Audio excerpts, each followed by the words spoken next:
Realme నుండి Realme 14X 5G అని చెప్పి ఒక మొబైల్ అయితే లాంచ్ అయింది. ఇది మనకి డైరెక్ట్‌గా పోకో M7 Pro మొబైల్ ఏదైతే మనకి ఇది కూడా రీసెంట్‌గా 2 డేస్ బ్యాక్ అయితే లాంచ్ అయింది. సో, దానికి డైరెక్ట్ కాంపిటీషన్ అని చెప్పుకోవచ్చు ప్రైజెస్ వైస్‌గా. బట్ మనకి స్పెసిఫికేషన్స్ ఆ రేంజ్‌లో ఉన్నాయా లేదా అనేది ఈ వీడియోలో డిస్కస్ చేద్దాం. అండ్ వీడియో అయితే ఎండింగ్ వరకు చూడండి. సో, ఇంకొక 100 సబ్స్క్రైబర్స్ అయితే 1000 సబ్స్క్రైబర్స్ ఫినిష్ అవుతారు. సో, తప్పకుండా సబ్స్క్రైబ్ చేసుకోండి అండ్ వీడియో లైక్ చేయండి. అండ్ మీ ఒపీనియన్ ఏంటి అనేది కూడా కామెంట్ చేయండి. రీసెంట్‌గా 5 to 6 డేస్ నుండి మన ఛానెల్‌లో మంచి మంచి కంటెంట్ అయితే అప్‌లోడ్ అవుతుంది. సో, తప్పకుండా చెక్ చేయండి, సబ్స్క్రైబ్ చేసుకోండి. బెల్ బటన్ కూడా ఆల్‌లో పెట్టుకోండి, ఆల్ నోటిఫికేషన్స్‌లో పెట్టుకోండి. సో దట్ మనం ఏ వీడియో పెట్టినా మిస్ కాకుండా ఉంటారు. And let's get started. First మనం రియల్‌మీ 14X 5G యొక్క స్పెసిఫికేషన్స్ చూద్దాం. అండ్ తర్వాత పోకో M7 Pro యొక్క స్పెసిఫికేషన్స్ రెండు చూసి కంపేర్ చేసి ఏది బెస్ట్ వాల్యూ ఫర్ మనీ అవుతుంది అనేది చూద్దాం. And first Realme 14X 5G specifications గురించి మాట్లాడితే ఇది మనకి 6.67 ఇంచ్ సైజ్‌తో వస్తుంది. HD+ రెజల్యూషన్ అయితే ఉంటుంది. LCD స్క్రీన్‌తో వస్తుంది. 120Hz రిఫ్రెష్ రేట్ ఉంటుంది. 650 నిట్స్ పీక్ బ్రైట్నెస్ అయితే ఉంటుంది. కెమెరాస్ విషయానికి వస్తే బ్యాక్ సైడ్ మనకి 50 మెగాపిక్సెల్ ప్రైమరీ సెన్సార్ అయితే ఉంటుంది. ఫ్రంట్ సైడ్ వచ్చేసి 8 మెగాపిక్సెల్ ఫ్రంట్ ఫేసింగ్ కెమెరా అయితే ఉంటుంది. అండ్ ప్రాసెసర్ వచ్చేసి MediaTek Dimensity 6300 ప్రాసెసర్ తో వస్తుంది. LPDDR4X RAM సపోర్ట్ తో వస్తుంది.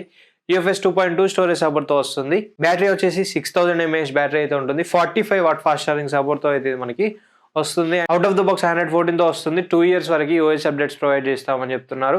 అండ్ ఇది మనకి side mounted finger print censor తో వస్తుంది. Wi-Fi 5 సపోర్ట్ తో వస్తుంది. బ్లూటూత్ వర్షన్ 5.3 సపోర్ట్ అయితే ఉంటుంది. సో ఇది మనకి ఓవరాల్ గా స్పెసిఫికేషన్స్ అయితే. అండ్ ప్రైజెస్ విషయానికి వస్తే 2 మోడల్స్ లో అయితే అవైలబుల్ ఉంది. 6+128GB 14,999 ప్రైస్ అయితే ఉంటుంది. అండ్ 8+128GB 15,989 ప్రైస్ అయితే ఉంది. రెండు మోడల్స్ కి మనకి 1000 రూపీస్ డిఫరెన్స్ అయితే ఉంది. అండ్ ఆఫర్స్ విషయానికి వస్తే 1000 రూపీస్ డిస్కౌంట్ అయితే ప్రొవైడ్ చేస్తున్నారు స్పెసిఫిక్ బ్యాంక్ కార్డ్స్ పైన మాత్రమే. అండ్ సేల్ వచ్చేసి December 22 నుండి సేల్ అయితే స్టార్ట్ అవుతుంది. సో ఇది మనకి రియల్‌మీ 14X 5Gకి సంబంధించిన పూర్తి డీటెయిల్స్ అయితే. And next Poco M7 Pro గురించి మాట్లాడుకుంటే ఇది కూడా మనకి 6.67 ఇంచ్ సైజ్ అయితే ఉంటుంది. AMOLED స్క్రీన్ తో వస్తుంది. 120Hz రిఫ్రెష్ రేట్ ఉంటుంది. ఫుల్ HD+ రెజల్యూషన్ తో వస్తుంది. అండ్ 2100 నిట్స్ పీక్ బ్రైట్నెస్ అయితే ఉంటుంది.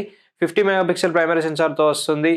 అండ్ ఫ్రంట్ సైడ్ మనకి 20 మెగాపిక్సెల్ ఫ్రంట్ ఫేసింగ్ కెమెరా అయితే ప్రొవైడ్ చేశారు. MediaTek Dimensity 7025 ప్రాసెసర్ తో వస్తుంది. LPDDR4X RAM support and UFS 2.2 storage support ఉంటుంది. 5110 mAh తో అయితే వస్తుంది battery. And 45 watt fast charging support తో వస్తుంది. ఇది కూడా మనకి Android 14 తో అవుట్ ఆఫ్ ద బాక్స్ అయితే వస్తుంది. సో రెండిట్లో మనం కంపేర్ చేసుకుంటే చాలా డిఫరెన్స్ అయితే ఉంది రెండిట్లో. డిస్ప్లే పరంగా అయినా సో అది మనకి LCD స్క్రీన్తో వస్తుంది. పోకో వచ్చేసి AMOLED స్క్రీన్తో వస్తుంది. అండ్ ప్రైజెస్ విషయానికి వస్తే పోకో కూడా మనకి బేస్ వేరియంట్ 14,999 దగ్గర స్టార్ట్ అవుతుంది. 6+128GB same. And top variant ఇది మనకి 16,999 అయితే ఉంటుంది. బట్ 8+256GB స్టోరేజ్ అది. సో రెండిట్లో కంపేర్ చేసుకుంటే డిస్ప్లే అయితే మనకి ఇక్కడ చాలా డిఫరెన్స్ అయితే ఉంది. సో ఇక్కడ డిస్ప్లే పరంగా మాత్రం పోకో ఈజ్ ద బెస్ట్ అని చెప్పుకోవచ్చు ఈ రెండిట్లలో.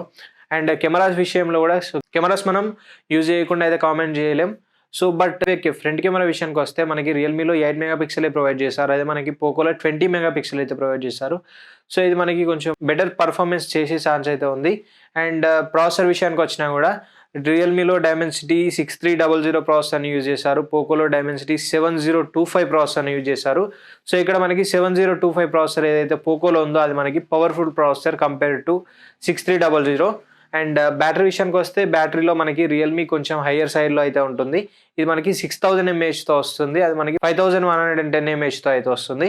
సో బట్ ఈ బ్యాటరీ విషయాన్ని పక్కన పెడితే మాత్రం ఇక్కడ పోకో మనకి బెస్ట్ డీల్ అవుతుంది రెండిట్లలోనే కాదు, ఆ బడ్జెట్ సెగ్మెంట్లో పోకో మనకి కొంచెం బెస్ట్ డీల్ అవుతుంది. సో దీనిపైన కూడా నెక్స్ట్ వీడియోస్లో ఆ 15,000 బడ్జెట్ సెగ్మెంట్లో ఏమేమి మొబైల్స్ ఉన్నాయి, ఏది బెస్ట్ డీల్ అవుతుంది, ఏది వాల్యూ ఫర్ మనీ అవుతుంది, ఆల్టర్నేటివ్స్ ఏమేమి ఉన్నాయి అన్నీ అయితే నెక్స్ట్ వీడియోస్లో అయితే డిస్కస్ చేద్దాం. ఇక్కడ మాత్రం మనకి పోకో ఈ రియల్మీతో కంపేర్ చేసుకుంటే పోకో అయితే వాల్యూ ఫర్ మనీ అవుతుంది రెండిట్లలో. బట్ రియల్మీ వాళ్ళు కూడా సో ఇవి మనకి 12,000 13,000 అరౌండ్ ఆ సెగ్మెంట్లో తీసుకొచ్చి ఉంటే బాగుండేది. అంటే ఆ స్పెసిఫికేషన్స్కి ప్రైజెస్ కొంచెం ఎక్కువ అయ్యాయని చెప్పుకోవచ్చు. సో అది 12,000 ఆ రేంజ్లో వస్తే మాత్రం బాగుండేది. బట్ ఇక్కడ మనకి 15,000 బడ్జెట్ సెగ్మెంట్లో వచ్చింది కాబట్టి సో ఇక్కడ ఉన్న మొబైల్స్తో కంపేర్ చేసుకుంటే సో ఇదైతే మనకి డౌన్లో ఉంటుంది. బెటర్ మీరు కన్సిడర్ చేయాలనుకుంటే పోకోకి వెళ్ళండి ఆ ప్రైస్ సెగ్మెంట్లో. అండ్ రెడ్మీ నోట్ 14 ప్రీవియస్ వీడియోలో కూడా మనం డిస్కస్ చేసాం. రెడ్మీ నోట్ 14 అండ్ పోకో రెండు సేమ్ డివైజెస్ అని. రెండిట్లలో కూడా పోకో మనకి బెస్ట్ డీల్ అవుతుంది as per the prices and specifications. So అది కూడా ఒకసారి వీడియో మిస్ అయ్యి ఉంటే ఒకసారి చెక్ చేయండి. చాలా ఇంపార్టెంట్ వీడియో, మంచి ఇన్ఫర్మేషన్ అయితే ఉంటుంది. సో అందులో కూడా మనకి లైక్ చాలా కాపీ పేస్ట్ మొబైల్స్ వస్తున్నాయి కదా, సో దాని గురించి అయితే డీటెయిల్గా అయితే డిస్కస్ చేసాం. సో అది కూడా అయితే ఒకసారి చెక్ చేయండి. And this is the video for now. Video నచ్చితే లైక్ చేయండి, షేర్ చేయండి. అండ్ మరిన్ని ఇలాంటి ఇంట్రెస్టింగ్ అండ్ ఇన్ఫర్మేటివ్ కంటెంట్ కోసం మన ఛానల్ సబ్స్క్రైబ్ చేసుకోండి. Thanks for watching. This is Ashish signing off now.